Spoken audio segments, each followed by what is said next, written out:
प्रणाम, नमस्कार। दोस्तों एक बार फिर आपका स्वागत है डॉक्टर राजेश वर्मा के यूट्यूब चैनल पर। और जो नई वीडियो आपके सामने है, नया विषय है, वो है स्मरक या स्मृति सहायक। हो सकता है ये नाम आपने पहली बार सुना हो। अंग्रेजी में इसको कहते हैं निमोनिक्स।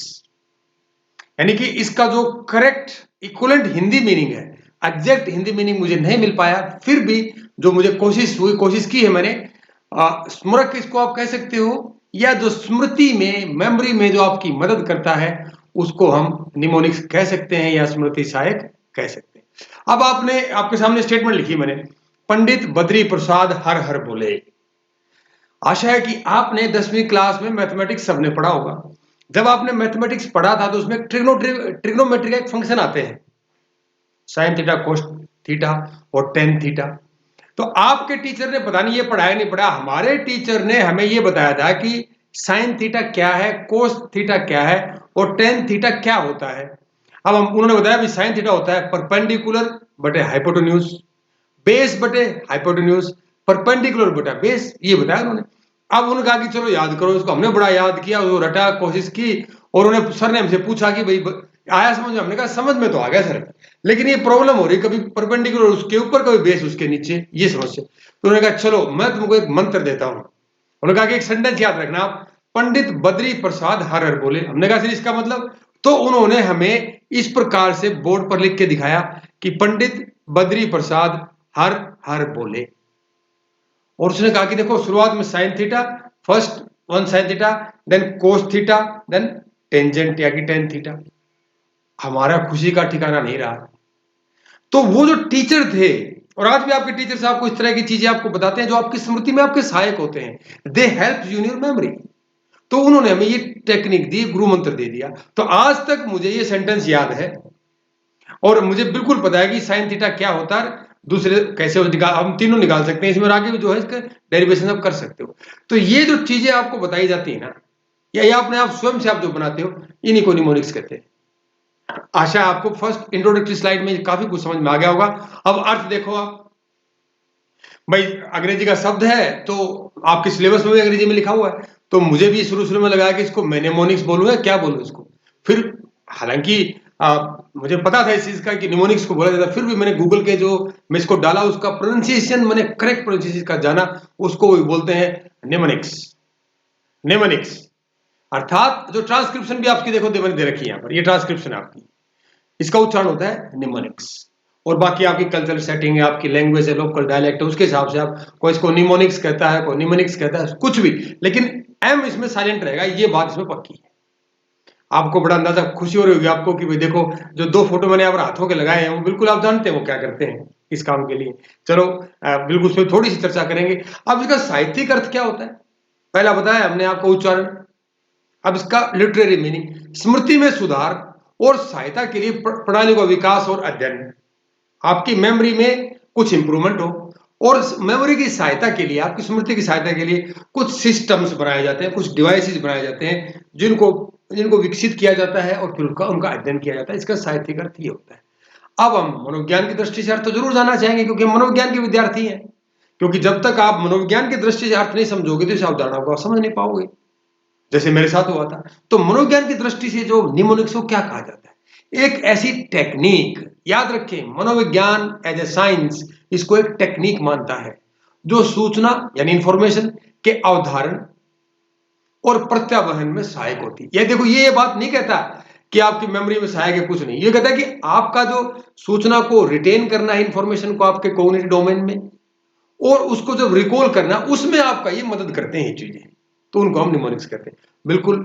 अब आप देखेंगे, अगर आपसे मैं ये पूछूं कि जुलाई के महीने में कितने दिन आते हैं, तो आप फटाक से कह दो 31 दिन आते हैं।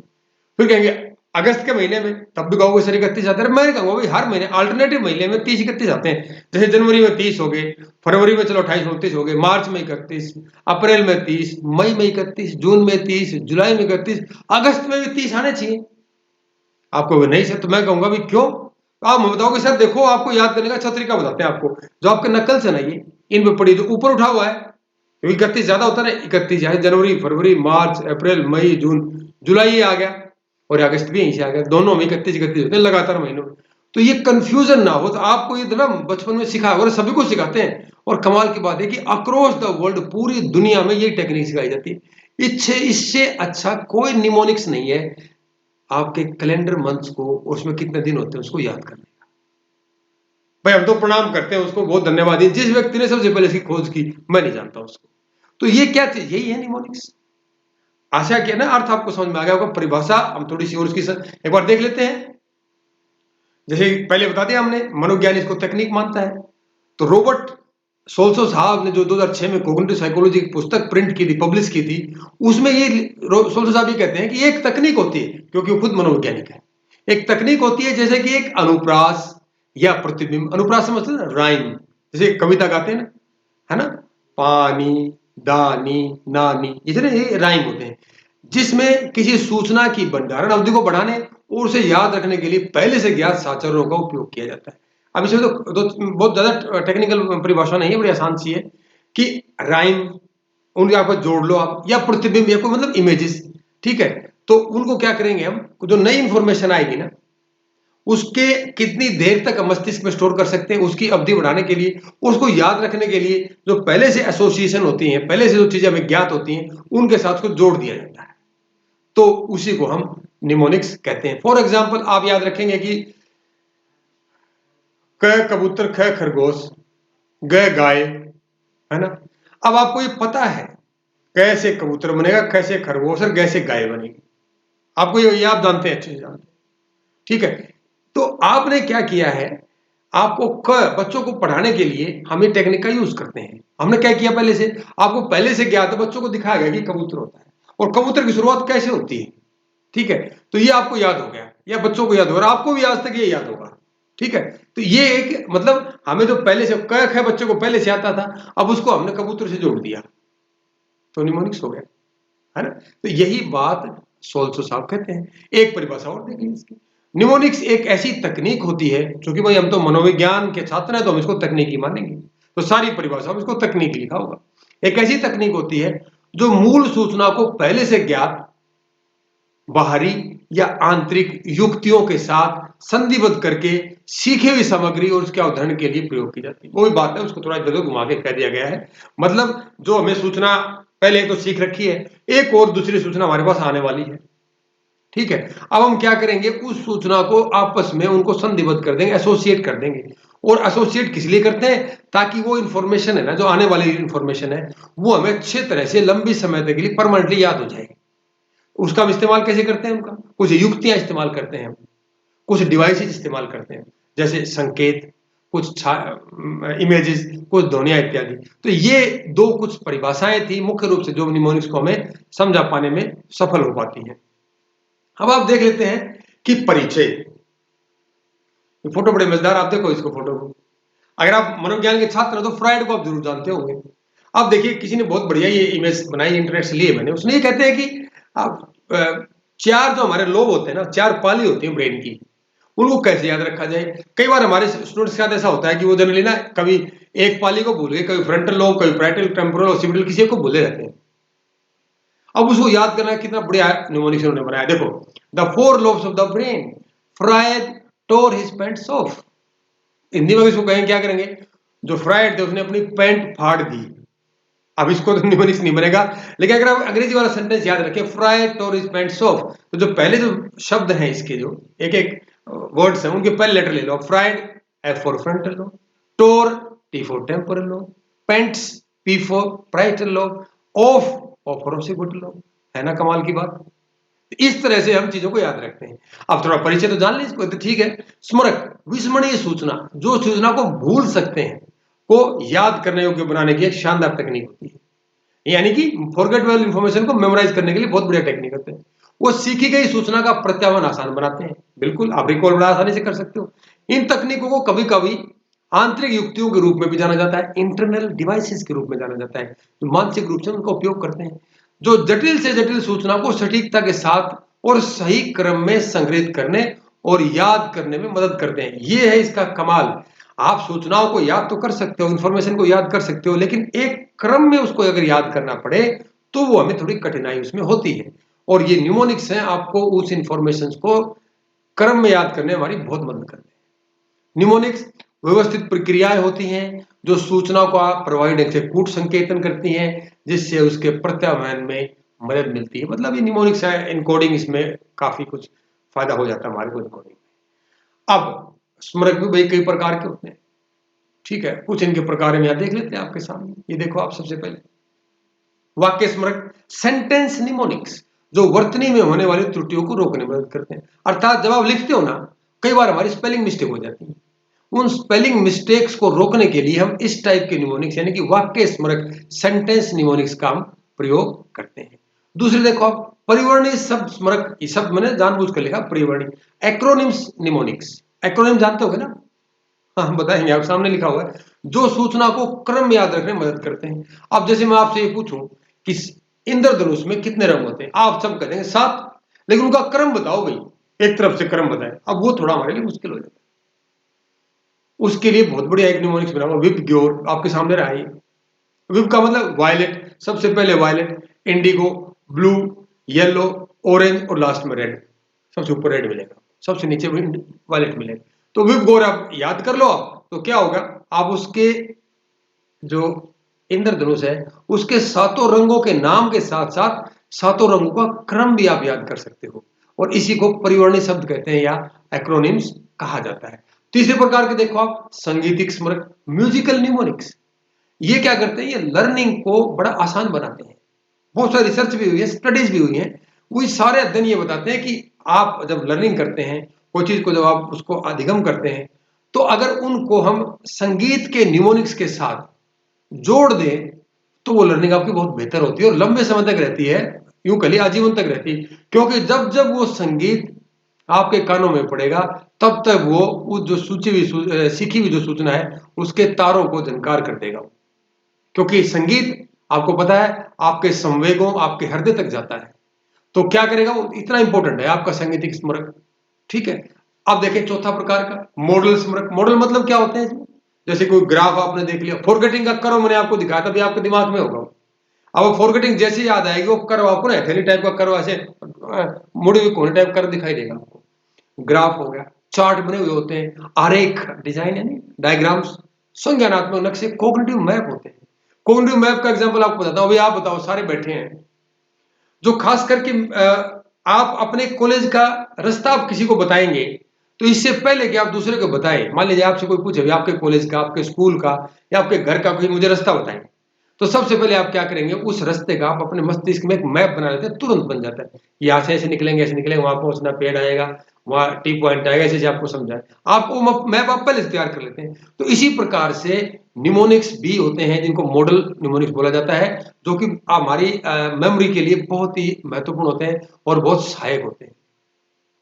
आगे देखो आप, वाक्यांश स्मरक, फ्रेज निमोनिक्स। ये बड़ा अजीब सी बात है। अब एक लाल रंग में मैंने यहां पर आपके सेंटेंस लिखा हुआ है, पढ़ ले इसको आप, मैं पढ़ देता हूं। मित्र अतरा मुझसे कहता है मैं अपने 6 बागों में आम की उपज उगाऊं। अरे ये क्या चीज है भाई, अतरा भी का अजीब सा नाम है, पर चलो कोई नहीं, नाम होता। तो this is known as the phrase mnemonic. ये वाक्यांश स्मरक है। ये सारे के सारे अगर शब्द ले लें हमको और इनका पहला अल्फाबेट ले लें, हम वर्ड इसका ले लें, तो ये हर भारत के हर राज्य को ही दिखाता है। हालांकि अब इसमें जम्मू और कश्मीर अब राज्य नहीं रहा है भारत का, फिर भी चलो पहले बना हुआ था, तो जय हटा सकते हैं, कुछ और बन जाएगा। देखो, मैं से मित्र में, मी से मिजोरम, त्र से त्रिपुरा, अ से असम, तय से तमिलनाडु, रा से राजस्थान, मणिपुर, झारखंड, सिक्किम, केरल, हरियाणा, तेलंगाना, हिमाचल, मेघालय, इस तरह करते करते जम्मू कश्मीर को छोड़ दो, क्योंकि अब वो बदल गया है, अब केंद्र शासित प्रदेश हो गया। तो यानी कि ये इस टाइप के जो निमोनिक्स होते हैं, ऐसे आपको पूरे अपने राज्य, भारत के राज्यों को याद रखने का एक अच्छा तरीका है, पूरा पूरा सेंटेंस याद कर लो। मित्र अतरा मुझसे कहता है कि मैं अपने 6 बागों में आम की उपज उगाऊं। और आखिरी जो प्रकार का स्मरक होता है, निमोनिक्स होता है, वो होता है प्रतिबिंब स्मरक, यानी कि इमेज निमोनिक्स। इमेज के माध्यम से भी हम अपनी जो नई सीखने वाली सूचना को, दोनों को आपस में एसोसिएट कर देते हैं, उनका साझा कर देते हैं, और फिर उस इंफॉर्मेशन को हम याद करते हैं, अपने लंबे समय तक उसको स्टोर कर सकते हैं। अब इन कुछ विशेषताओं को जान लेते हैं, क्योंकि विशेषताएं बहुत, जो स्मरक को समझना है उसका अर्थ आपने समझ लिया, उसकी परिभाषा आपने समझ ली, उसका इंट्रोडक्टरी पार्ट हो गया। अब उसकी विशेषताएं जानना हमारा जरूरी है, क्योंकि जब किसी को जानना है तो उसकी विशेषताएं जाननी जरूरी होंगी। सबसे पहली विशेषता क्या होता है? इनको हम स्मृति सहायक कहते हैं, मेमोरी असिस्टेंट, यानी कि mnemonics are also known as the memory assistant. तो दूसरी विशेषता है, जो निमोनिक्स होते हैं विस्मरण को नाकाम करते हैं। नाकाम चलो सब लिख दिया मैंने यहां पर, असल में यह है कि विस्मरण को होने से वो रोकते हैं, पहले से रोक लेंगे कि पहले सर्कमवेंट द फॉरगेटिंग। विस्मरक होते हैं यानी कि आपको विस्मरण आसानी से नहीं होने देंगे। अगला देखिए, वे संज्ञानात्मक क्षमता का बेहतर उपयोग करने में सहायक होते हैं। अब देखिए, अब सूचना को आपको स्टोर करना है, उसको इनकोडिंग करके स्टोर करना होता है, रिकॉल भी करना होता है, तो उस समय आपका जो कॉग्निटिव प्रोसेसिंग एबिलिटी है ना, वो लिमिटेड होती है। अब वो क्षमता का बेहतर बेस्ट उपयोग करते हैं, यानी कि ऑप्टिमल यूज करने में ये जो स्मरक है हमारी मदद करते हैं। नेक्स्ट देखिए आप, जो फोर्थ विशेषता है, वे मतलब समझ रहे हो ना, स्मरक, छवि, इमेज मतलब स्पर्श, योर टच, ध्वनि आप जानते हैं, स्वाद आप जानते हो, गंध, पांचों ये हमारे सेंसिटिव सिस्टम है, उसकी प्रॉपर्टीज हैं, उनके रूप में हो सकते हैं आपके स्मरक। दूसरे शब्दों में अगर इसको कहें तो एक या एक से अधिक संवेदी प्रणालियों से संबंधित हो सकते हैं। जो अपना सेंसरी सिस्टम है उससे ये स्मरक हमारे हो सकते हैं एसोसिएट। पांचवी विशेषता है, स्मरक जो है यानी कि निमोनिक्स सूचना को अपेक्षित क्रम में व्यवस्थित करने में मदद करते हैं और उसको उसी क्रम में स्टोर करने में मदद करते हैं और उसी क्रम में उसको रिकॉल करने में भी हमारी मदद करते हैं। ये देखो कितनी बड़ी विशेषता है इनकी। और सबसे बड़ी प्रॉब्लम हमारी इसी बात से होती है कि हम सूचना याद तो रख लेते हैं लेकिन वो क्रम हमें याद नहीं रह पाता है, और उस क्रम को याद रखने के लिए ही एक बहुत नई टेक्निक है, डिवाइस है ये, इसको बोलते हैं निमोनिक्स। नेक्स्ट, अब हम कुछ विधियां जानेंगे। स्मरक जो होते हैं, निमोनिक्स होते हैं, कुछ मेथड्स क्या क्या होते हैं उनकी कुछ ये देखिए आपके सामने विधियां हैं। लोकाई विधि, लोकाई आपको बता दूं, चलो जब इसको एक्सप्लेन करेंगे तब बताएंगे। Method of loci, the second one is the pegword system, अर्थात शंकु या खूटी शब्द प्रणाली। एक एक्सप्लेन करूंगा एग्जांपल के साथ। कुंजी शब्द विधि यानी कीवर्ड मेथड। चौथा आप देखेंगे संगठनात्मक पद्धति, ऑर्गेनाइजेशनल स्कीम्स। एवं पांचवा है आपका परिवर्णी शब्द एवं अक्षरबद्ध, एक्रोनिम एंड एक्रोस्टिक्स। ये पांच विधियां हैं। आप सारे टेक्निकल वर्ड्स हैं आपके इसके, बट आपको घबराने की जरूरत है ना, हम हैं आपके लिए। मैं भी एक्सप्लेन करूंगा एक एक को बड़े अच्छे से। अब आप देखिए loci Vidhi, method of loci. आप देखेंगे जो लोकाई है जो शब्द है, ये लोकस शब्द का प्लूरल है, बहुवचन है। जैसे स्टिमुलस का स्टिमुलाई होता है ना, और लोकस का मतलब होता है प्लेस, लोकेशन, अर्थात ठिकाना। आगे समझ में?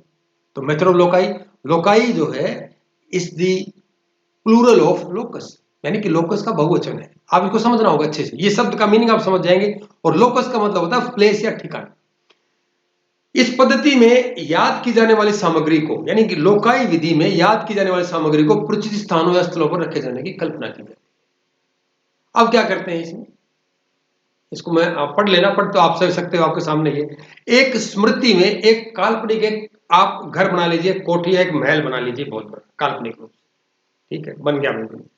अब उसमें उसके जो कॉर्नर स्टोन है, आप घर के एंट्री दरवाजा, आप घर में एंट्री में घुसे, एक एंट्री का दरवाजा है वहां, फिर आप देखेंगे कि आपका जो कुर्सी है वहां पर, आपकी जो और कुछ कह लो बहुत अच्छी जो जगह लोकेशंस है, उन लोगों को आप विजुलाइज कीजिए, उन लोकेशंस को, उन स्थानों को। और फिर क्या करेंगे, उन स्थानों पर आप जो अपनी इंपॉर्टेंट इंफॉर्मेशन है उसको वहां रख लीजिए। आप लिख लीजिए साइकोलॉजी में जो निमोनिक्स है, मैं हमारा जो पानी भरने वाली जो मोटर चलती है ना वहां रख देता हूं। अच्छा, याद हो जाएगा। तो जब भी आप उस मोटर के पास से गुजरेंगे तो याद आएगा, अरे मैंने तो मेथड ऑफ निमोनिक्स पढ़ा हुआ था, निमोनिक्स में क्या क्या चीजें होती है, ठीक, याद आ जाएगा। तो क्या आपको एक इमेजिनरी, काल्पनिक एक यात्रा करनी होती है उस महल में जो आपने बनाया है, और जहां जहां वो चीजें आपको रखी हैं वो आपको देखते हुए जाना काल्पनिक रूप से, ठीक है। तो इससे क्या होगा, आप उस चीजों को उसी क्रम में और बहुत सारी इंफॉर्मेशन को आप याद रख पाओगे। इसी को हम बोलते हैं मेथड ऑफ लोकाई, यानी लोकाई विधि, इसको हम ठिकाना विधि भी कह सकते हैं। दूसरा आ गया शंकु या खूंटी शब्द प्रणाली, इसको इंग्लिश में बोलते हैं पैग वर्ड सिस्टम। शंकु या खूंटी क्या होती है, आपने देखा हो टेंट लगाते वक्त ना, टेंट लगाते हैं, या टेंट हो गया, या जो हम शादियों में लगाते हैं ना, जो शामियाना लगाते हैं, तो वो जो ये आपके लगाने वाले आते हैं, कर्मचारी वो इतने मोटे मोटे कुट्टी सी गाड़ देते हैं, उनको पैग बोलते हैं, उनको कुट्टी बोलते हैं, ठीक है, अंग्रेजी बोलते हैं पैग।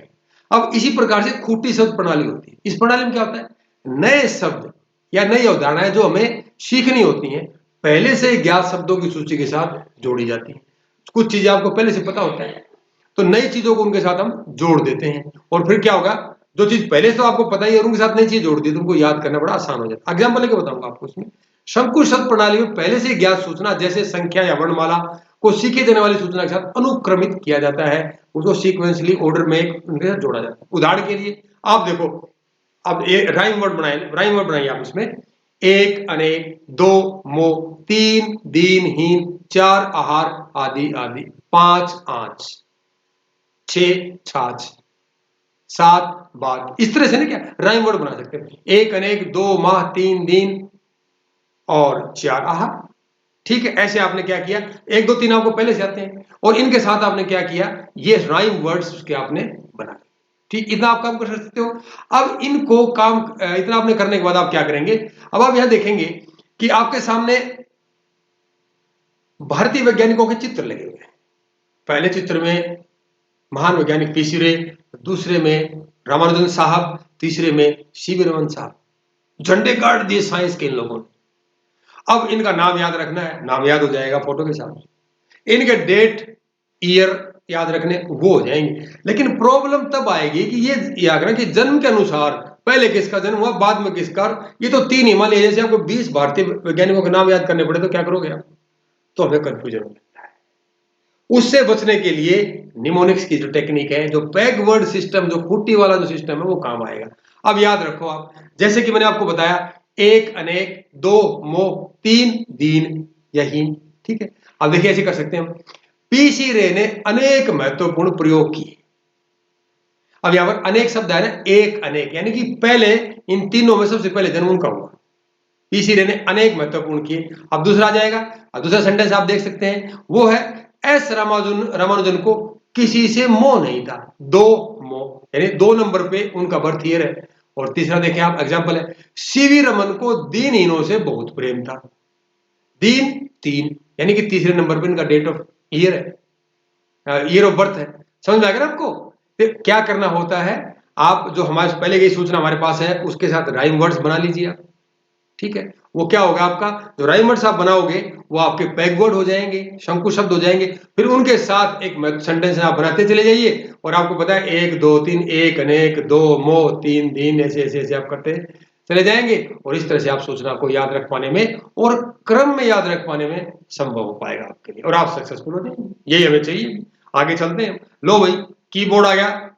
कीबोर्ड का मतलब हो गया की, यानी कि की वर्ड मेथड, यानी कुंजी शब्द विधि। अगर ना कीबोर्ड का फोटो हो तो समझ सकते हो आप। तो कुंजी शब्द विधि का उपयोग मानसिक दर्शन के माध्यम से शब्दों के अर्थ को याद करने के लिए किया जाता है। ये बड़ी एक हमारे साथ समस्या आती है कि जब हम ना दूसरी भाषा पढ़ते हैं, खास करके अंग्रेजी लगा लो, दूसरी भाषा सीखते हैं, शब्द तो हम पढ़ लेते हैं लेकिन उसकी मीनिंग बार बार देखने के बाद भी याद नहीं होता। हमारे लिए बड़ा मुश्किल ये होता है। एक बार आपने शब्द कोश में उसका अर्थ देख लिया, आप सोचते हैं हमें याद हो गया, लेकिन जब दोबारा वो शब्द आता है तो तब तक भूले मिलते हैं उसको। अब इन सब चीजों के, इन समस्याओं से निपटने के लिए, इन चुनौतियों से निपटने के लिए आपके पास एक नई टेक्निक है, कुंजी शब्द विधि, यानी शब्दों के अर्थ याद रखने। विशेष रूप से ये विधि किस बात काम आती है, विदेशी भाषा जैसे अंग्रेजी सीखने में बहुत उपयोगी होती है। तो ये दो अलग अलग प्रकार की सूचनाओं को जोड़ने की एक प्रणाली होती है, यानी डिफरेंट टू, अलग दो इंफॉर्मेशन है। एक तो आपकी खुद की भाषा और एक दूसरी सीख रहे हो, वो दो प्रकार की इंफॉर्मेशन होगी ना, तो दोनों को एक साथ जोड़ने का एक बहुत ही शानदार मेथड है, बहुत शानदार टेक्निक है। लेकिन ये 2 चरणों में की जाती है। इस शब्द, इसका इस्तेमाल 2 चरणों में किया जाता है। देखो आप, पहला चरण क्या है, एक ऐसे शब्द सुने, एक ऐसा शब्द आपको चुनना होता है जो उस शब्द की तरह लगता है, इसका अर्थ आपको याद करना है। अब मैं एग्जांपल देकर बताऊंगा आपको। तो पहला चरण क्या है कि आपको 2 शब्द मिले हैं। एक शब्द तो आपको अंग्रेजी का मिला हुआ है जो आपको सीखना है, और उस शब्द के साथ साथ आपको अपनी भाषा का जो शब्द याद है, जो आपको भाषा आती है, समझकर हिंदी, आपको अंग्रेजी का शब्द सीखना है और आपको हिंदी आती है, तो जो अंग्रेजी का शब्द सीखना है उसी के राइम वर्ड, उसी के जो मिलता जुलता जो शब्द है, वैसा एक हिंदी का शब्द आपको ढूंढना पड़ेगा। वो कीवर्ड माना जाएगा। क्या माना जाएगा? वो कीवर्ड। ये सबसे पहले वो शब्द चुनना पड़ता है। तो अब आप देखेंगे कि दूसरी स्टेज क्या है इसमें, कुंजी शब्द, की शब्द और उद्दीपक शब्द, हिंदी का शब्द और अंग्रेजी का शब्द, उसके बीच एक छवि, एक इमेज हम क्रिएट कर लेते हैं और उसके बीच साहचर्य, वो एसोसिएशन का एक, उनके बीच कैसे एसोसिएट किया जाता है उसकी एक हम कल्पना कर लेते हैं। एग्जाम्पल देखिए आपके सामने ये रहा। उदाहरण के लिए अंग्रेजी का शब्द है एक, मैंने लिया ऐसे ही, मैंने ले लिया अलक्रिटी। अलक्रिटी शब्द है, ये बहुत बार है ना हम पढ़ लेते हैं, मैंने कई बार शब्दकोश में इसको देखा, नाम तो मीनिंग तो आ जाता है लेकिन जब इसकी जरूरत पड़ती है भूल बैठता हूं। तो इसको मैंने कीवर्ड सिस्टम से, टेक्निक से अपने आप लगाया और देखा, अब मैं इसको भूलता नहीं। देखिए अलाक्रिटी जो शब्द है, एलाक्रिटी जो शब्द है अंग्रेजी का, उसका हिंदी में अगर उसके जैसा कोई राइम वर्ड ढूंढा जाए तो कृति आप ले लीजिए। मान लीजिए कृति आपकी क्लास की कोई लड़की है, आपकी फ्रेंड है कोई, उसका नाम है कृति, और एलाक्रिटी लगभग उनका जो राइम है, उसमें काव्यात्मक जो समानता हो लगभग बराबर है। ठीक हो गया। अब फिर आप क्या करेंगे, एलेक्ट्रिसिटी शब्द को आप शब्दकोश में देख लीजिए। अब इन दोनों शब्दों को एक वाक्य द्वारा जोड़ दें, एक वाक्य बना ले उसका, जैसे कि भगवान ने कृति को सजीव और उत्सुक नामक गुणों से नवाजा है। क्लियर हो गया ना आपको? ऐसे आप सेंटेंस बना लेते हैं। आपको लग रहा होगा इतने बड़ी चीज करेंगे ऐसे नहीं याद कर लेंगे, ऐसे याद नहीं होगा मेरे दोस्त, कितने शब्द याद करोगे, इसीलिए न्यूमोनिक्स की जरूरत पड़ती है। इस तरह क्या करते हैं हम, एलेक्ट्रिसिटी जो शब्द है उसका जो अर्थ, उसका सजीवता और उत्सुकता याद रख सकते हैं। क्योंकि आप याद रखें हमारे क्लास की जो कृति है ना, बहुत ही लाइवली है और बहुत ही क्यूरियस है, उत्सुक रहती है चीजों को जानने में, एलेक्ट्रिसिटी और कृति। तो इस दिस वे जो कीवर्ड मेथड है उसके माध्यम से हम दूसरी भाषा का जो कठिन शब्द है उनको सीखने में हमारे को ये मदद मिलती है। और एक बार अगर कीवर्ड मेथड को आप अभ्यास करना शुरू कर देंगे, शुरू में हल्का सा कठिन लगता है लेकिन आपने अभ्यास करना शुरू कर दिया तो आपको इतना मजा आएगा, आप कहेंगे क्या मजा आ गया, सॉरी बहुत जल्दी आप सीख पाएंगे। और चौथा जो मेथड है, चौथी जो विधि है, पद्धति हम कह सकते हैं, संगठनात्मक यानी ऑर्गेनाइजेशनल स्कीम्स। अब ये बड़ा आपका अजीब सा लगा, ऑर्गेनाइजेशन, संगठन बनाना, अर्थात क्या होता है, इस विधि में क्या होता है, हमारे पास शब्द मिलते हैं और खास करके जो सिमेंटिक मेमोरी, जो शब्दार्थ जो होती है उसके लिए काम आता है। उसमें कहां काम आता है कि जो शब्द मिले हैं उनके अर्थ निकालकर उनको एक उनकी श्रेणी के हिसाब से उनको ऑर्गेनाइज कर लेते हैं, व्यवस्थित कर लेते हैं, जिनको रिकॉल करते समय संकेत के रूप में उपयोग किया जा सकता है। डरो नहीं, मेरे पास इसका एग्जाम्पल अगले स्लाइड में है। चंकिंग, जो चंकिंग जो है एसटीएम में यूज करते हैं ना, ज्यादा सूचना को ग्रहण करने के लिए, संगठनात्मक पद्धति का प्रयोग का सबसे अच्छा उदाहरण है। जो ठीक कि किस प्रकार से ज्यादा इंफॉर्मेशन को हम अलग अलग चंक्स में, टुकड़ों में बांट लेते हैं, तब उसका अभ्यास करते रहो, याद हो जाती है। तो कैसे देखो, हमने अलग अलग इंफॉर्मेशन को, काफी सारी इंफॉर्मेशन के छोटे छोटे टुकड़ों में बांट लिया, उसको चंक बना लिया, उसको ऑर्गेनाइज कर लिया। ठीक। और आपस में असंबंधित जानकारी को याद करने के लिए सबसे पहले इन समान श्रेणियों को व्यवस्थित किया जाता है। पहले आप इसको ना समझो, आप एग्जाम्पल के साथ ये देखिए, ये आपके सामने एक एग्जाम्पल है। उदाहरण के लिए यदि हम इन शब्दों को याद करना जरूरी हो तो क्या करेंगे, आपके पास ये 9 शब्द है, तालाब, आम, पेन, रबड़, महासागर, लड्डू, रोटी, नदी और पेंसिल। अब बड़ा मुश्किल इन सबको बार बार याद करना, मैंने कब क्या बीच में शब्द डाल रखे, ऊट पटांग डाल रखे हैं। लेकिन अगर आप ऑर्गेनाइजेशनल स्कीम निमोनिक्स का इस्तेमाल करते हैं तो आप पाएंगे कि बहुत ही आसान है। कैसे, इनको आप कैटेगरीज में, श्रेणियों में बांट लीजिए, जैसे स्टेशनरी, भोजन और जल। अब आप स्टेशनरी में क्या क्या आ जाएगा, पेन, रबड़ और पेंसिल। भोजन में क्या क्या आ जाएगा, आम, लड्डू और रोटी। और जल निकाय यानी कि जहां पर पानी पाया जाता है, तालाब, महासागर और नदी। तो ये है आपकी ऑर्गेनाइजेशनल स्कीम, यानी जो शब्दों को हम याद करते हैं, उनके अर्थ को याद करते हैं, उनको सबसे पहले हम अलग अलग ऑर्गेनाइजेशन, उनको कैटेगरीज में, उनके अर्थों के हिसाब से कैटेगरीज में उनको हम वर्गीकृत कर लेते हैं और फिर उन कैटेगरीज को याद कर लेते हैं। तो कैटेगरीज को याद करना आसान है और फिर हमें याद आ जाएगा कि ये कौन कौन से शब्द उसमें थे। ये भी एक प्रकार का आपका न्यूमोनिक्स होता है।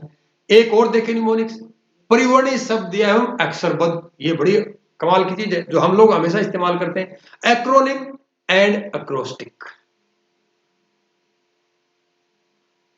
एक्रोनिम क्या होता है, परिवर्णी। परिवर्णी शब्द ऐसा शब्द होता है जो वाक्यांश में प्रयुक्त शब्दों के प्रथम अक्षरों को लेकर बनाया जाता है। ये देखो, यानी एक सेंटेंस है, उसके पहले अक्षर ले लो, साले पहले उसको जोड़कर जो एक शब्द बनता है उसको एक्रोनिम बोलते हैं या परिवर्णी शब्द बोलते हैं। अब आपको पता होगा कि नोएडा एक जगह है, नोएडा की फुल फॉर्म जानते होंगे आप, बिल्कुल new Okhla industrial development authority. ठीक होगी। अब ओखला को का ये क्या नाम होगा? ओखला कोई गांव का नाम है? नहीं, ओखला कोई गांव का नाम नहीं है। इसको तो पहले ऐसे बोला जाता था, old canal housing and land authority, है ना। अब देखिए, नोएडा के अंदर ओखला एक एक्रोनिम है, और उसको पूरे बनाए फिर एक और एक्रोनिम बना दिया नोएडा। अब इसको अगर हम पूरे को पढ़े एक साथ, कैसा लगेगा? New old canal housing and land authority industrial development authority. कितना बड़ा नाम है, और एक न्यू भी हो गया, ओल्ड भी हो गया, दो बार अथॉरिटी आ गया उसमें। ठीक है, तो इस तरह से इस चीजों से बचने के लिए क्या कहते हैं, आप बोलते हैं नोएडा, कहां रह रहे हो भाई? नोएडा में रह रहा हूं, सेक्टर 10 में रह रहा हूं। तो अगर आप फुल फॉर्म पूछ ले, कहीं आप बताओगे new Okhla industrial development authority, कहीं पूरी बताओ, अरे पूरी तो है, ओखला की भी कुछ फॉर्म होती है, old canal housing and land authority, है ना। मजेदार ये चीज। चलो, ये है एक्रोनिम। अब आती है एक्रोस्टिक्स। उसको बोलते हैं अक्षरबद्ध। एक शब्द के पहले अक्षर से वाक्यांश या वाक्य का निर्माण करना अक्षरबद्ध एक्रोस्टिक कहलाता है। मदर, मदर है ना, मदर को आप देखेंगे, उसको लिखो आप MOTHER। मदर मतलब magical, outstanding beauty, tremendous teacher, helpful, extraordinary, reliable and rich with love, these are known as the acrostic. इनको हम अक्षरबद्ध कहते हैं। भारत की फुल फॉर्म बताएं। अरे भारत तो हमारे देश का नाम है, इसकी क्या फुल फॉर्म है? इसकी भी, इसको भी बना दी लोगों ने एक्रोस्टिक का इस्तेमाल करके। भारत का मतलब भाव, अफेक्ट, राग, साथ, और साथ जो वो नोट्स दिए गए, और कितने सारे राग है, संगीत मुझे नहीं आता भाई, ताल, रिदम, यानी भाव, राग और ताल, ये तीनों चीजें जो संपूर्ण यूं कह सकते हैं यूनिवर्स को अपने अंदर समा के रखती हैं, उन चीजों से बना हुआ एक देश, इसका नाम हम कहते हैं भारत। ठीक, तो ये हो गया अक्रोस्टिक। और अंतिम बात हम करते हैं, स्मरकों के उपयोग आप अच्छे से जानते हैं, क्या इसके यूज है, फिर एक बार डिस्कस कर लें। आपकी शैक्षणिक उपलब्धियों को बेहतर बनाने में सहायक पाए जाते हैं। अगर आप इसका उपयोग करेंगे तो जो आपके एकेडमिक अचीवमेंट्स हैं वो बहुत शानदार होंगे, बहुत बढ़िया होंगी, क्योंकि ज्यादा सूचना को आप और लंबे समय तक याद रख पाओगे, और सटीक सूचना को उसके क्रम में याद रख पाओगे। अगर आपने क्रम में याद रख लिया तो नंबर पूरे आपको मिल जाएंगे। शिक्षण में बहुत उपयोगी होती है, जैसे मैंने बताया, जैसे मेरे मैथ के टीचर ने पंडित बद्री प्रसाद हरर बोले हमें सिखाया था, तो आज तक हमें साइन थीटा, कोस थीटा और टेन थीटा याद है, तो इस प्रकार से आपको भी याद होगा। तो शिक्षण में, टीचिंग में जो टीचर्स हैं बहुत बार इन विधियों का इस्तेमाल करते हैं। आगे देखें, सीखने संबंधी समस्याओं वाले छात्रों के लिए बहुत उपयोगी होती है। अर्थात कहने का मतलब यह है कि जिन छात्रों को लर्निंग डिसेबिलिटीज होती है, जिनको सीखने में परेशानी होती है, तारे जमीन पर, याद होगा आपको ना, वो फिल्म देखी होगी आपने, उस बच्चे के अंदर लर्निंग डिसेबिलिटी थी। उन ऐसे बच्चों को सिखाने के लिए निमोनिक्स का उपयोग बहुत ही बेहतर माना गया है, और इससे वो बच्चे बहुत जल्दी सीख जाते हैं और अपने जीवन में गुणवत्ता लेके आते हैं। यादाश्त में सुधार, अरे मेमोरी असिस्टेंट है तो है ही है, यादाश्त तो आपकी सुधार ही करता ही है, आपकी यादाश्त बहुत शानदार हो जाती है इससे। और उपयोग विदेशी भाषा सीखने में मददगार, मैंने बताया था ना मेथड आपको, कि किस प्रकार से हम विदेशी भाषा के शब्द हम सीख सकते हैं। एलैक्रिटी मैंने आपको बताया था, बैकवर्ड सिस्टम वाला बताया था, कि कैसे हम विदेशी भाषा को आसानी से सीख सकते हैं निमोनिक्स का इस्तेमाल करके। और अंतिम उपयोग इसका है अधिगम रणनीति बनाने में मददगार, कि जो लर्निंग स्ट्रेटेजीज होती है, कैसे चीजों को हम पढ़ें, कैसे समझें। इतने सारे सब्जेक्ट आपके पास हैं और सबके अलग अलग लेखक है, बहुत सारे डेफिनेशन होंगी, सबको पढ़ना और याद करना कितना मुश्किल होता है। उसके लिए आपको स्ट्रेटेजीज बनानी होती है, रणनीति बनानी होती है अधिगम की, और उसमें सबसे ज्यादा सहायक कौन होते हैं आपके? किताबें, वीडियोस तो होती हैं, सबसे ज्यादा सहायक होते हैं आपके निमोनिक्स। तो माय डियर फ्रेंड्स, ये थे मेरे निमोनिक्स के बारे में। मैंने इसका प्रोनाउंसिएशन बताया, अर्थ आपको समझाया, परिभाषा हमने आपके साथ शेयर की, इसके साथ साथ हमने उसके उपयोग, उसकी विधियां, उसकी विशेषताएं सारी की सारी मैंने शेयर की। दोस्तों, ये मेरे संदर्भ है, यहाँ से सारा मटेरियल मैंने लिया है, और हम जो अगली चर्चा करेंगे आपके साथ वो करेंगे, अब नई यूनिट की शुरुआत होगी, यूनिट नंबर 4। उसमें जो पहला टॉपिक है आपका, वो है आपका समस्या समाधान एक परिचय, यानी कि इंट्रोडक्शन ऑफ प्रॉब्लम सॉल्विंग। अब ये वीडियो आपको कैसी लगती है? अगर अच्छी लगती है तो अपने दोस्तों को बताएं, और कुछ कमी लगती है तो मुझे बताएं। कैसे बता सकते हैं आप? मेरे कमेंट बॉक्स में लिखकर, या मुझे ईमेल करके। मेरी ईमेल है vermasujit@yahoo.com। और इसके साथ दोस्तों, मेरी इस वीडियो को देखने के लिए आपका बहुत बहुत